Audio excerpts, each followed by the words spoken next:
शिक्षक बनने के लिए 12th या फिर ग्रेजुएशन के बाद क्या करना चाहिए सर? अच्छा, हाँ, देखिए अब शिक्षक की बात है। शिक्षक बनना लड़कियों के लिए बताया कि बहुत बेनिफिशियल होता है, फेवरेट जॉब उनकी मानी जाती है।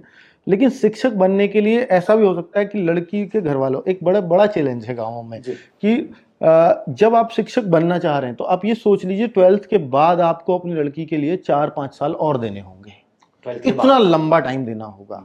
अब इतना लंबा टाइम गाँव में कोई लड़कियों को देना बहुत मुश्किल होता है, क्योंकि जैसे शिक्षक बनने के बाद, ग्रेजुएशन के बाद, देखिए शिक्षक बनने के बाद, पहले शिक्षक बनने के लिए पहले तो 12th के बाद ग्रेजुएशन करना होगा 3 साल, अब बीएड और बीटीसी 2 साल जी, तो 3 और 2 5 साल हो गए। अब उसके बाद आपको सीटेट और यूपीटेट या अपने स्टेट का टेट क्लियर करना। अब 1 साल में वो आ जाता है, चलो सीटेट आ जाता है, यूपीटेट नहीं भी आया तो 1 साल और लग गया आपको। अब उसके बाद अब आपको वैकेंसीज का वेट करना है कि कब वैकेंसीज आएंगी। अब वो वैकेंसीज 1 साल में क्लियर होंगी, 2 साल में क्लियर होंगी, 3 साल में क्लियर होंगी। पर यहाँ अच्छी बात बस एक है, एक अच्छी बात है कि टीचर्स के लिए ना एज जो क्राइटेरिया है वो काफी बड़ा है, रिलैक्सेशन उसमें काफी, कि 20-21 साल से कम एज चाहिए और आप 40 साल तक आप टीचर बन सकते हैं।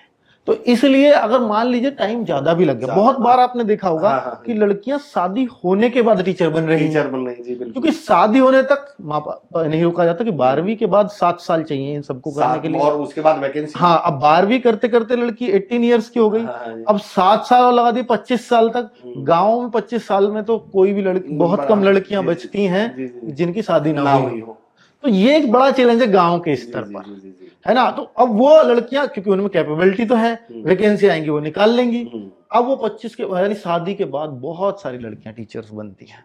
तो ये जो एजुकेशन की क्राइटेरिया है, जो क्वालिफिकेशन का क्राइटेरिया है, ये थोड़ा सा बड़ा तो होता है टीचर बनने के लिए। हालांकि अब एक कोर्स 1 साल बचाने का चलाया हुआ है नया, और उसको मेरे ख्याल से बोलते हैं BLED, कि आप जो है इसमें 12th के बाद एक ऐसी डिग्री, जैसे बीए होती है, बीएससी होती है, एक चला दिया BLED। तो ये BLED जो चलाया है, बैचलर इन एलिमेंट्री एजुकेशन करके, तो ये आपको ग्रेजुएशन भी दे देता है और बीएड भी दे देता है साथ में। यानी 4 साल का एक कोर्स है। वैसे लगते 3 साल प्लस 2 साल बीएड में, 5 साल। पहले बीएड 1 साल की होती थी, पर अब 2 साल की, तो 5 साल लगते। लेकिन ये 4 साल में आपको बीए भी दे दिया, बीएड भी दे दिया।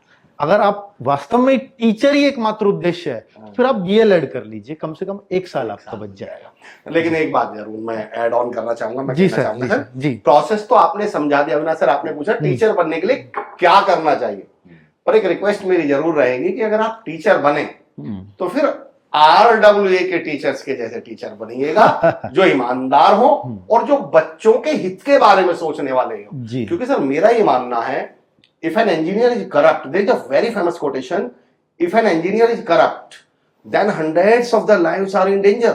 पुल गिर गया, कुछ हो गया तो सही बात है। If a doctor is corrupt, then thousands of the lives are in danger. पता नहीं कौन मर जाए गलत दवाई से, सही बात है, हजारों आदमियों के लिए। But if a teacher is corrupt, then the whole nation is in danger.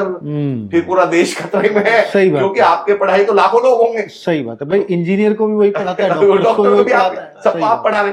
तो जब आप टीचर बनने का ठान ही लें, तो प्रोसेस तो सर ने समझा दिया है, पर याद रखिएगा सर जैसे टीचर बनिएगा, RWA के टीचर जैसे टीचर, ईमानदार टीचर बनिएगा। Thank you sir.